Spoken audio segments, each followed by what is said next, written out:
E é um momento único para as mães receberem um conhecimento muito importante que vai fazer toda a diferença lá na frente na saúde bucal da criança. A saúde bucal da gestante é importante a gente conversar porque é um assunto cheio de mitos. Então, o que é importante a gente conversar sobre isso? A mãe pode fazer anestesia? É o que a gente mais escuta, né? Quando elas chegam para mim, olha, doutor, eu tô com dor, mas eu aguento, porque eu sei que não pode fazer anestesia. Claro que pode. Existe o anestésico correto para a mamãe gestante fazer anestesia com toda segurança. A mãe pode tomar antibiótico. Vamos pensar o seguinte, o que será que vai fazer mais mal para aquela criança que está lá na barriga da mãe se desenvolvendo? A mamãe ir ao dentista, fazer o procedimento da forma segura, se precisar anestesia, fazer da forma correta, se precisar tomar antibiótico, tomar os que são indicados para a mamãe durante a gestação, tomar com segurança, resolver o problema, passar o resto da gestação com conforto, sem dor, ou a mamãe ficar passando dor, deixar aquela infecção seguir seu curso e trazer vários problemas para a mãe. O que seria o ideal? Que o ginecologista orientasse a mãe, mesmo antes dela pensar em engravidar, que ela passasse pelo dentista. Não precisa ser o odontopediatra. Pode ser o dentista que a acompanha a família, no qual ela tem segurança. E dissesse para essa mãe, olha, tá tudo bem, você não precisa fazer nada. Se ela tem a necessidade de algum tratamento, faça antes de engravidar e depois mantenha aquela saúde bucal. A mãe tem que se sentir segura de que ela vai ser tratada com segurança. A gestante pode fazer aquilo que é necessário e importante para manter a saúde bucal dela. Ou seja, ela vai ter bom senso. Será que a gestação é o momento de começar um aparelho ortodôntico, por exemplo? Não. Será que a gestação é o momento de fazer um clareamento? Não. Então não é que a gestante pode fazer tudo. Ela pode fazer aquilo que é fundamental para ela ter saúde. Tá ok? E junto disso, vocês sabem melhor do que ninguém, né? As alterações hormonais que a gestante está passando, cada mês é uma montanha russa, o corpo da gente vai mudando muito, né? E aonde que a gente vê um reflexo na boca disso? Na gengiva. Muitas mães se queixam para mim, eu não sei o que está acontecendo, eu escovo meus dentes da mesma maneira, eu tenho a mesma rotina de higiene, mas a minha gengiva sangra muito, eu sinto um hálito ruim.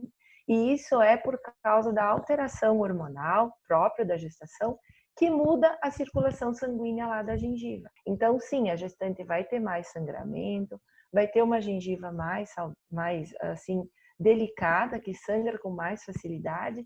E como a gestante tem alterações na dieta também, né? Começa a vir os desejos, tem vontade de comer a toda hora, come um pouquinho porque está ansiosa também, né? Come mais vezes. E nem toda vez que come escova os dentes, então é muito fácil da mãe desenvolver uma gengivite durante a gestação. Então é por isso que a gente orienta que as mães visitem o seu dentista, façam pelo menos uma limpeza profissional a cada 3 meses, por trimestre. Porque hoje já tem uma série de estudos que tentam nos mostrar que mães que têm problemas de gengiva tem uma chance muito maior de ter um parto prematuro e daí então ter bebês de baixo peso e todas as complicações que vão vir dessa situação. Daí algumas pessoas me dizem, né, mas ele não tem dente, né? O que será que interessa a saúde bucal do recém-nascido?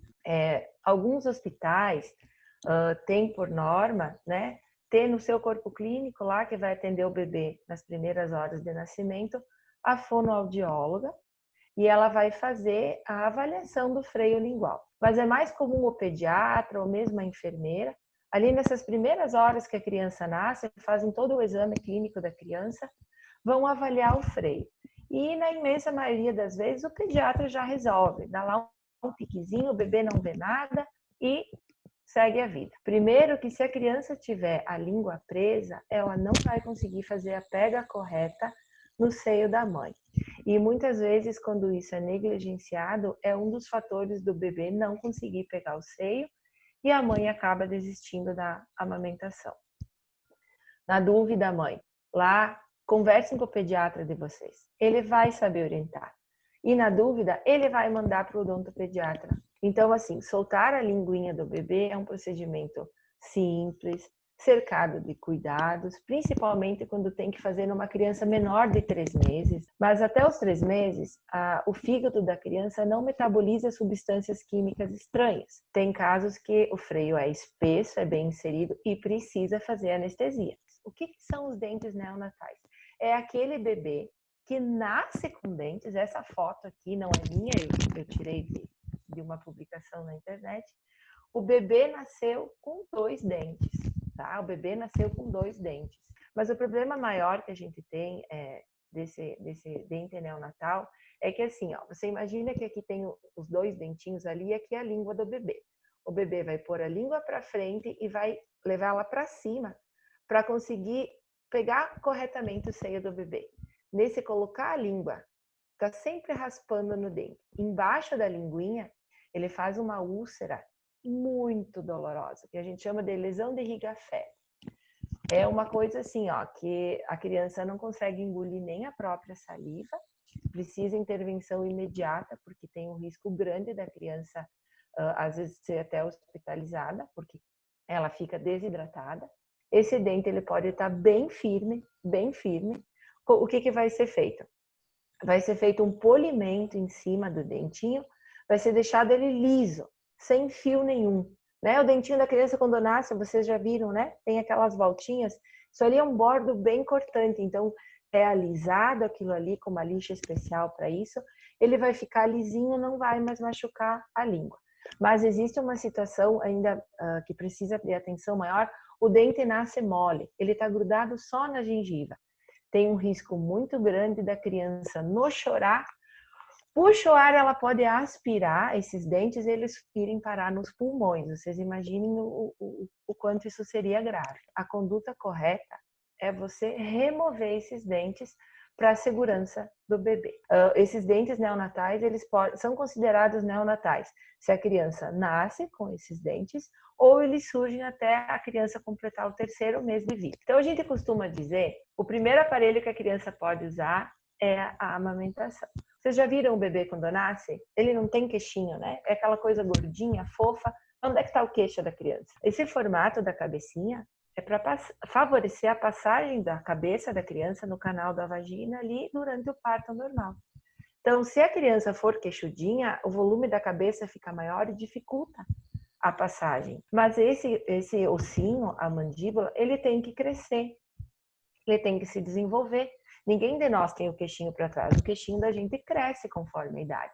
E o que acontece? Quem é que estimula esse crescimento? É a amamentação. Então, veja bem, aquele bebezinho ali da primeira foto, para ele conseguir mamar, ele vai abrir a boquinha, botar o queixinho para frente, botar para cima para a língua pegar lá no seio da mãe e trazer para trás, para ele ordenhar, né, o seio da mãe e assim conseguir mamar. Então, esse movimento estimula uma série de músculos, muitos músculos, né, que vão fazer com que esse queixinho cresça. Quando a criança está mamando pela mamadeira, eu não preciso sugar. Tem umas mamadeiras que você vira, aquilo jorra. E vocês acham que o bebê não é esperto de ver onde é que é mais fácil de mamar? A amamentação demanda esforço do bebê. Quem não é mãe de primeira viagem, ou mesmo as mães já viram, o bebê mama, não pega no sono, tem que ir lá, dar uma batidinha, acorda, Joãozinho, vamos continuar, tudo suadinho, né? Cansado, né? Por quê? Porque a amamentação demanda um grande esforço físico da criança. Ele está fazendo o principal exercício que ele faz nessa fase, que é mamar e fazer cocô. É o exercício que ele faz. Na mamadeira, o que acontece? A criança abre e fecha, abre e fecha, abre, porque ele não precisa sugar.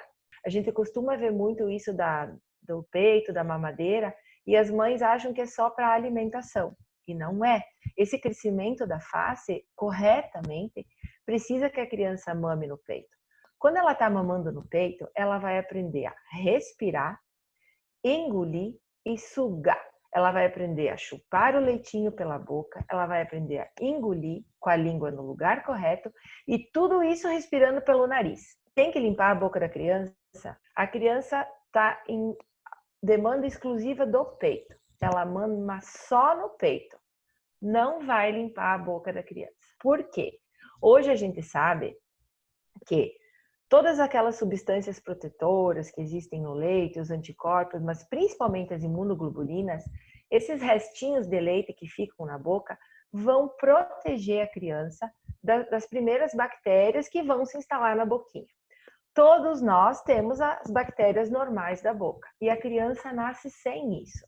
E ela nasce muito pequenininha, não tomou nenhuma vacina, o sistema imunológico dela ainda é imaturo, não está protegendo a criança. Quem é que vai proteger a criança? O leite materno, aquele restinho de leite que ficou lá na boca. Ah, mas eu não consigo ter a demanda exclusiva do peito, eu preciso de fórmula, preciso complementar. Bom, aí sim a gente orienta que faça a limpeza da boquinha da criança, mas a partir do 4º mês. Por que antes não?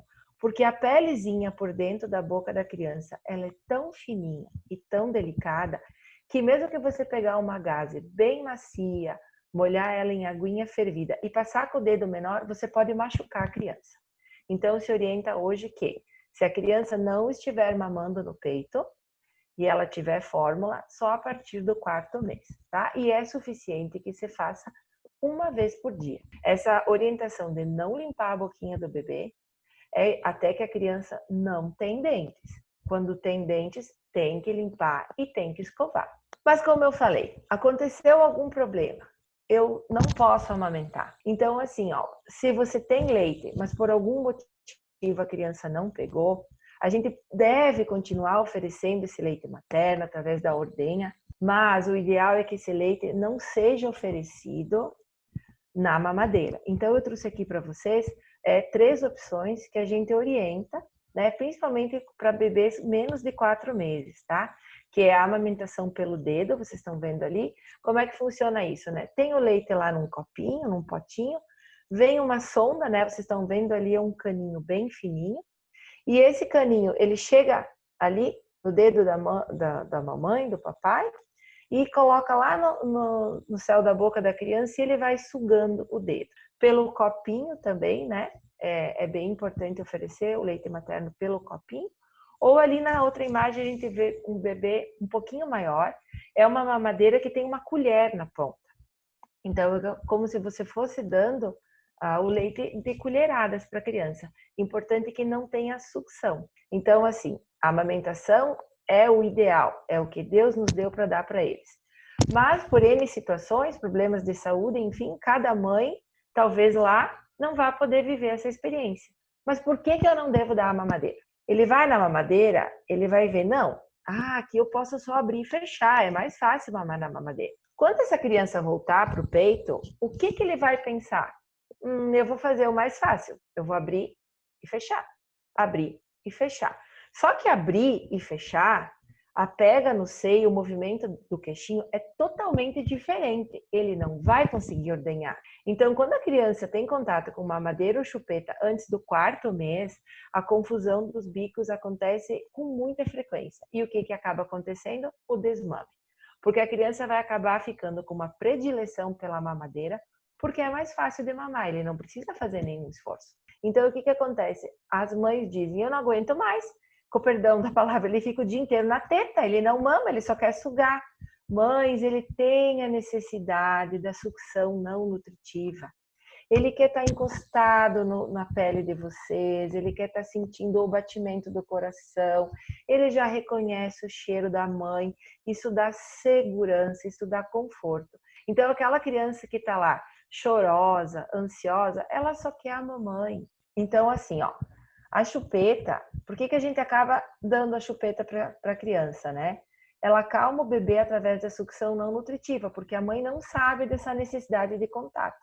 Então, essa sucção vai dar conforto, vai dar segurança.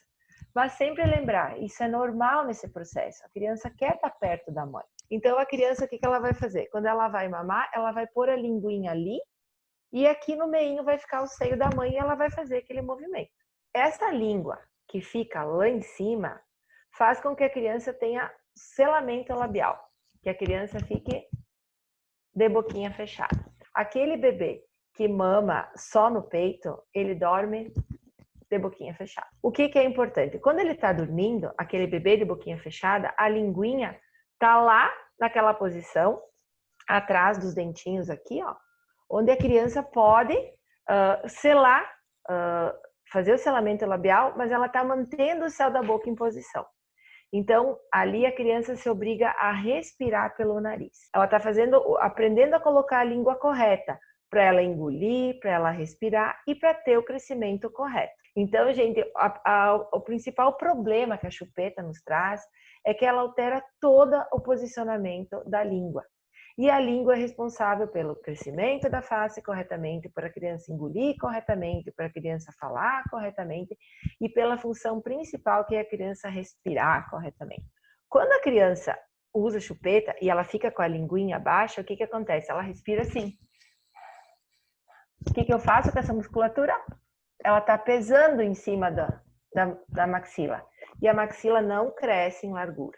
Outra coisa muito importante, mães.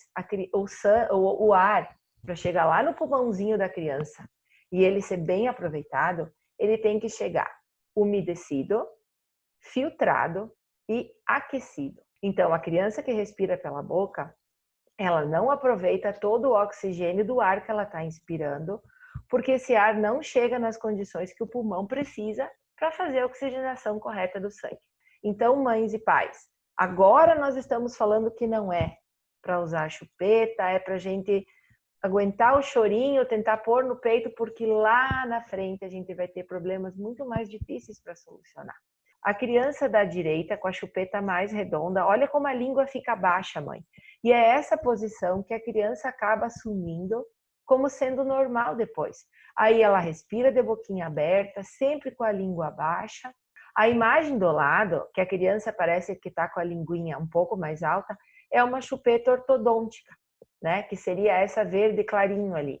Só que notem que mesmo a dita ortodôntica, ela é mais fininha, talvez ela não vá deformar o ossinho ali.